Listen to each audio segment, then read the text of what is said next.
ఇక మరిన్ని డీటెయిల్స్ లోకి వెళ్తే ఎన్నికలకు ముందు కాంగ్రెస్ ఇచ్చిన హామీలేంటి, ఇప్పుడు చేస్తున్నదేంటి అని మండిపడుతున్నారు జనం. అలవికాని హామీలతో అన్ని వర్గాలను మోసం చేశారని హస్తం పార్టీపై ధ్వజమెత్తుతున్నారు. రేవంత్ సర్కార్పై జనంలో ఆగ్రహం ఏ స్థాయిలో ఉందో వారి మాటల్లోనే విందాం. తులం బంగారము 1,00,000 రూపాయలు ఇస్తాను యాండయి, 4,000 యాండయి. ఆయన ఖజానా కాల్ చేసిపోయింది అంటాడు. ఈయన వచ్చిన ఆయన ఏం చేస్తలేడు. 2,500 ఇస్తా అన్నాడు.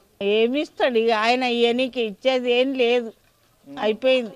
అదే ముసలాళ్ళకి 4,000 లేవు, అవే 2,000 గతి. ఏదన్నా ఒకటి చెప్పిరి, ఒకటి కూడా నిజం లేదు, ఏది లేదు. ఇక్కడ చెప్పి అక్కడ చేస్తే ఏం లాభం? సంవత్సరంన్నర చెప్పకుండా చేయకుండా ఊరుకునేది. అన్ని అనవాళ్ళు ఇచ్చే లాస్ అవుతున్నాము. ఏదో ఒకటి కరెక్ట్ చెప్పండి. ఎవరు చేయలే మళ్ళీ పనులు ఏతలకు గెలిపించుకుంటూ గడ్డ మీద పడుతుంది అంటే ఎవరు చేయలే, ఎవరు వాడాలి. వాళ్ళు వచ్చి సౌకర్యం చేస్తావా చెయ్యవా అనేటప్పుడు దిగకుండా పక్కకు దాటాలి. చేస్తేవి దిగుతీవి. ఇప్పుడు బస్సు ఒక్కటి పెడితే బస్సుకి ఏమన్నా గవర్నమెంట్ జాబ్లకే డెవలప్ ఉంది, మాకేమన్నా డెవలప్ ఉంది? ఏది కూడా లేదు. అంతా నష్ట ప్రాబ్లాలకి వచ్చింది. బంగారుకో ఎండికో చదువులకో మంచికో చెడ్డకో దింపాలి, చెయ్యాలి. ఏదోటి చేస్తేనన్నా సింగారం ఉంటుంది. ఏ దానికి లేనిది బంగారు పెళ్ళిళ్ళు అని అది తులం బంగారు లేనే లేదు, 1,00,000 రూపాయలు లేనే లేవు. జాబులు అంటే జాబులకు లేనే లేదు. ఇప్పుడు ప్లాట్లు లేనే లేవు. ఫ్రీగా చేస్తే ప్లాట్లనేనా అవి లేనే లేవు. భూములు అంటే భూములు లేనే లేవు, పేద వాళ్ళకి ఇస్తామని అది లేనే లేదు. ఏం లాభం? రైతు బంధువులు మొదలే మాపి లేకపా. పింఛన్ అంటే పింఛన్ ఇప్పుడు 4,000 అని 4 పైసలే గతిలో. ఆయన చేసిన దాని మీదే గిక్కుంటున్నాం. ఇంకేం చేయలే చెప్పు. రైతు బంధు అయితే వచ్చే నోట్ల మనం పోసాం. అది రైతులకు 3 మాటలు వస్తుంది. ఇదివరకే రైతు బంధు మొదలే రాకుండా అయిపోయి. ఏంది ఇవన్నీ? ఇట్లా చెప్పొద్దు, ఇట్లా డోక పోయి చేయొద్దు. చేయాలన్నప్పుడు కరెక్ట్గా దిగాలి, చెయ్యాలి.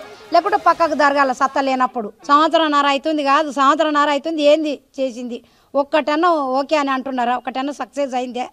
ఏది కూడా కాలేదు. మరి ఏంది? ఏం చేసుకొని బతకాలి చెప్పండి. మరి 6 గ్యారెంటీలో ఏ గ్యారెంటీ కరెక్ట్ చేయట్లేదు. పేద ప్రజలకి ఏమి దొరకట్లేదు.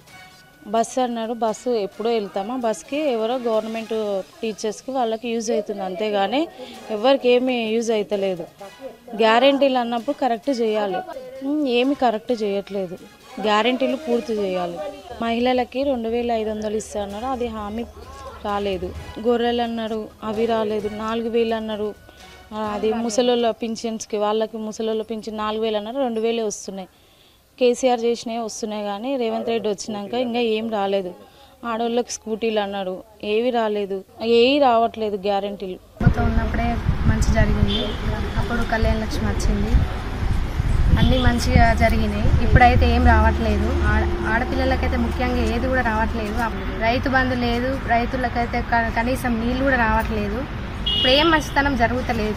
ప్రభుత్వం కాంగ్రెస్ ప్రభుత్వం వచ్చిన కానుండి ఇప్పుడు ఏది లేదు, ఇప్పుడు ఏది కూడా లేదు అసలు. అప్పుడు తెలంగాణ ప్రభుత్వం ఉన్నప్పుడే మహిళలకు కానీ రైతులకు కానీ అంత సౌకర్యాలు అన్నీ మంచిగా ఉండే.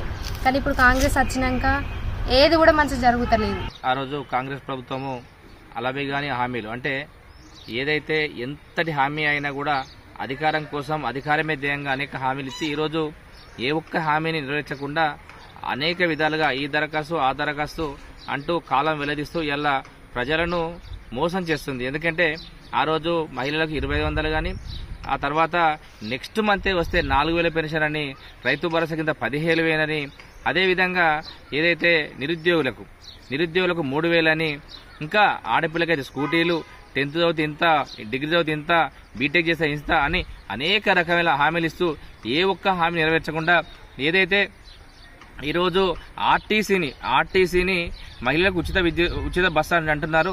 ఆ ఉచిత బస్సు చూస్తే మాత్రము అది బస్సు తక్కువ చేసిర్రా ఏదో అర్థమైతలే కానీ ఆ మహిళలు ఉచిత బస్సు ఆనందపడానో, ఆ బస్సులో ఉన్న సీట్ల కోసం గొడవలు అయితేనే వీటికి దుఃఖించానో అర్థం కాని పరిస్థితుంది.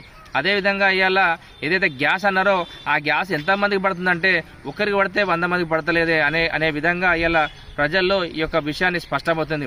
ఇలా రైతులైతేంది, మహిళ అయితేంది, సామాన్య ప్రజలైతేంది ఏ ఒక్కరు కూడా ఆనందంగా ఉండలేని పరిస్థితి. అదేవిధంగా హైదరాబాద్ చూస్తే ఇలా 40-50 సంవత్సరాల నుంచి వెళ్ళి ఎక్కడో కూడా ఇంత గుడిసేసుకొని ఇంత ఇల్లు కట్టుకొని ఉన్న ప్రజలను అర్ధరాత్రి వచ్చి ఇలా హైదరాబాద్ పేరిట తీసి పక్కన పారేసి రోడ్డును బ్రతుకు అంటే ఒక ప్రభుత్వం వచ్చి 10 మందికి మేలు చేయాలి, ఇలా పేదవానికి ఒక కూడు గుడ్డ అదేవిధంగా గూడును కల్పించే దిశలో పోవాలి కానీ ఉన్న గూడును కూలగొట్టి బయట పారేసి ఇలా పేదవాన్ని అరిగోసపుచ్చుకునే కార్యక్రమం కొనసాగుతుంది.